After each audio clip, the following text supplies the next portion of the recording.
심지어 이제 의사 선생님들도 혼동하는 경우가 많습니다. 그러면은 회전근개파열을 의심해 볼 수가 있습니다.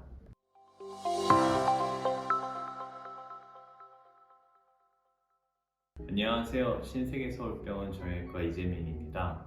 어깨가 아플 때 또는 팔이 잘 안 올라가고 굳는 느낌이 든다면 대부분 오십견 질환이라고 생각하는 경우가 많습니다.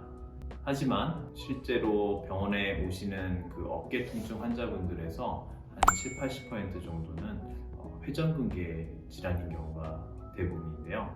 증상만으로 회전근개 질환인지 아니면 오십견인지 또는 중도중이나 석회성 건염인지 구분하는 것은 사실 매우 어렵습니다. 그래서 오늘은 어깨 통증을 자가 진단을 통해서 어떤 증상일 때 어떤 병인지에 대해서 간단하게 알아보는 시간을 가지도록 하겠습니다. 회전근개는 중장년층의 어깨 통증을 유발하는 대표적인 질환 중에 하나인데요. 보통 퇴행성 변화로 힘줄이 손상되고 그리고 파열돼서 나중에 점점 파열 크기가 커지는 그런 질환입니다. 오십견과 많이 혼동되는 질환인데요. 사실 그 차이점이 있습니다. 회전근개가 파열된 경우에는 팔을 움직이는 가동 범위는 사실 거의 정상인 경우가 대부분이고요. 근데 팔을 올렸다가 내릴 때 힘이 빠지거나 아니면 팔을 60도에 120도 사이에서 움직일 때 통증을 느끼는 게 주 증상입니다.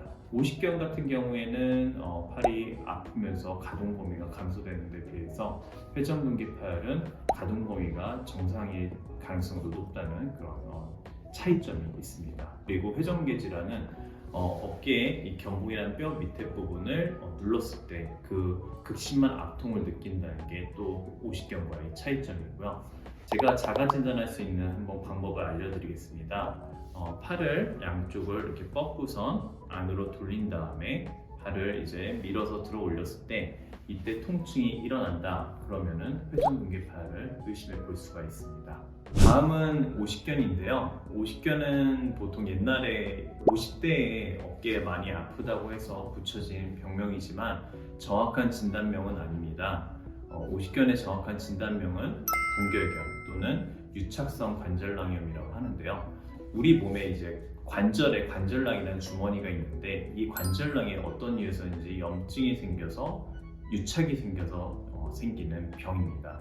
특히 증상이 요거는 회전근개하고 많이 비슷해가지고 혼동을 하는 경우가 상당히 많은데요. 심지어 이제 의사 선생님들도 혼동하는 경우가 많습니다.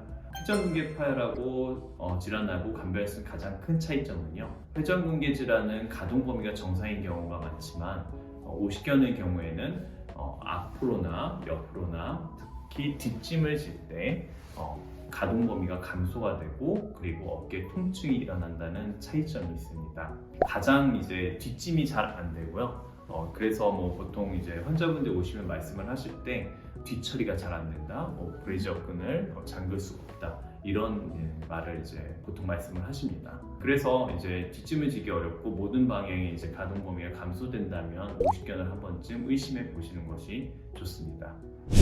그리고 다음은 석회성 건염인데요. 석회성 건염은 굉장히 특징적인 특징이 있습니다. 갑자기 팔이 아픈 적이 없는데 너무 극심한 통증이 일어나서 팔을 움직일 수가 없고 그래서 응급실에 실려가야 될 정도로 극심한 통증을 느끼신다면 그런 때는 석회성 건염을 의심해 보시는 것이 좋습니다. 힘줄 안에 있던 석회가 흡수기라는 그 과정을 거치면서 갑자기 극심한 이제 염증을 일으키게 되거든요. 그러면서 팔을 움직일 수 없게 되고 그래서 다른 말로 화학적 종기라고 표현을 하기도 합니다. 너무 아프기 때문에 그렇죠. 그래서 갑자기 한밤중에 너무 어깨가 아프다 그러면은 석회성 건염을 의심해 보시면 좋습니다. 이렇게 간단한 증상을 통해서 어깨 자가 진단법을 알아봤는데요.